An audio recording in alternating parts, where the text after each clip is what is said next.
Hello everyone, it's Senti here and welcome back to another FPL video on my channel. This is my GAMEWEEK 12 team selection, so I'm walking you through how the team is shaping up ahead of GAMEWEEK 12 and all the changes I'll be making before deadline.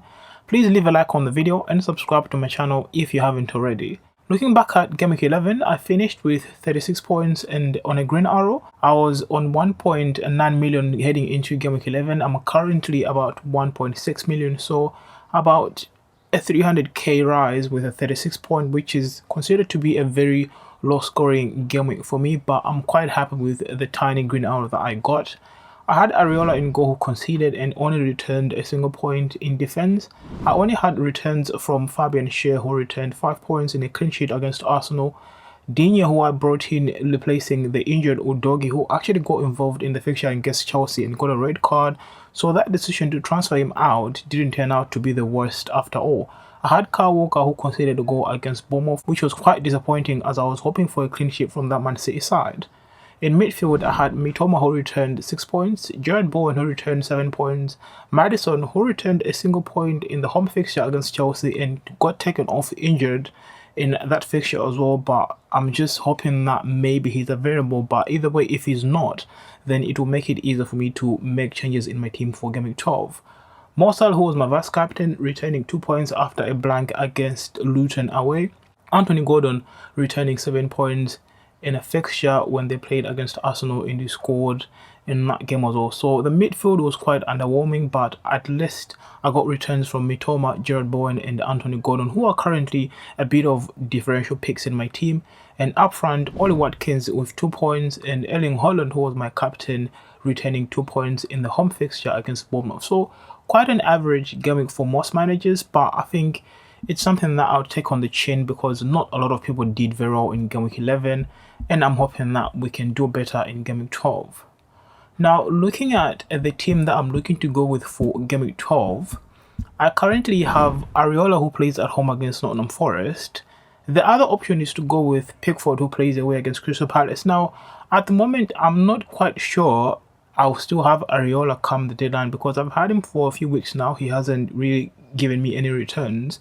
But on the other hand, Pickford is not really known for keeping any clean sheets, but Crystal Palace are not really a very attacking team, even though Eze looks to be back and he makes them better attacking wise, but I still think there's a chance that even Everton could have a clean sheet when they play against Crystal Palace in GAMEWEEK 12. So I think it's a decision that I'll have to make later on during the week. But I currently have Areola in goal, but the other option is Pickford, who plays away against Crystal Palace. Now in defense, I have Fabian Schär, who plays away against Bournemouth, Gabriel, who plays at home against Burnley, and Kyle Walker, who plays away against Chelsea. Now with Kyle Walker, I think it's very typical of Manchester City to keep a clean sheet in a very difficult fixture against Chelsea rather than a fixture against Bournemouth that you expect them to actually keep a clean sheet, because if you remember, they managed to keep a clean sheet against Manchester United, but they did concede against Bournemouth. So I'll still have Kyle Walker in the team and hoping that maybe I can get some returns against Chelsea.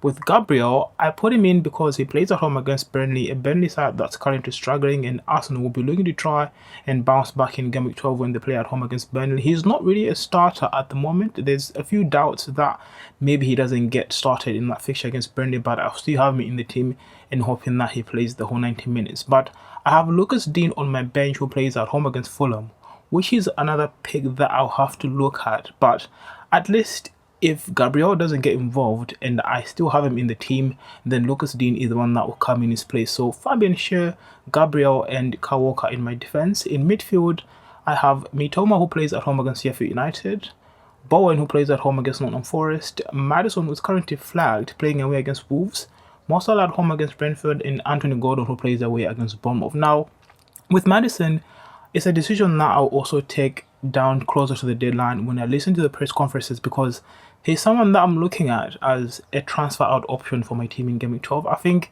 there could be a few changes in that Spurs side because of injuries and stuff like that. So Madison is the one that could make some way, because at the moment I'm not really comfortable to go into GAMEWEEK 12 without having any Arsenal assets.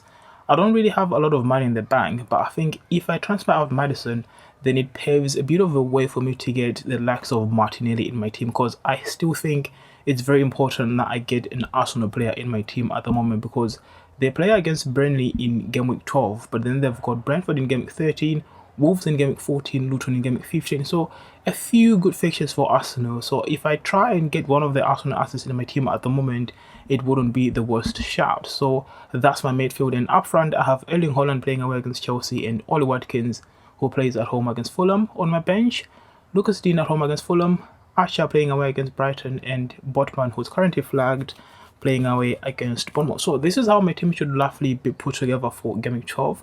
Waiting for press conferences to hear the injury updates on Maddison, but he's the one that I'm looking at as a transfer out option to bring in an Arsenal asset. So I've only got a single transfer to use for Game Week 12, but that's currently where I am in terms of where the team is going to be come the deadline for Game Week 12. And the final thing to consider is the captaincy for Game Week 12.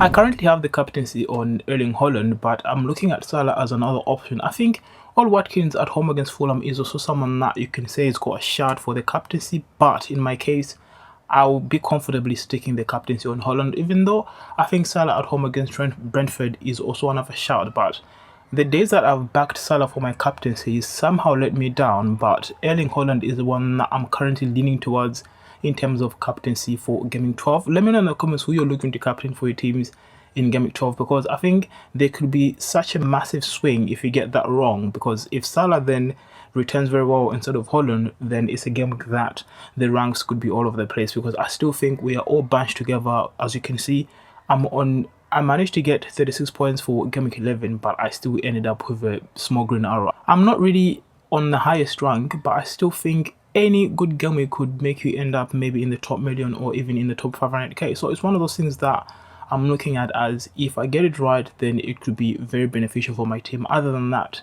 that's it from me in this video. If you found the video helpful in any way, please leave a like on the video, subscribe to my channel. Thank you so much for watching, and I'll see you soon.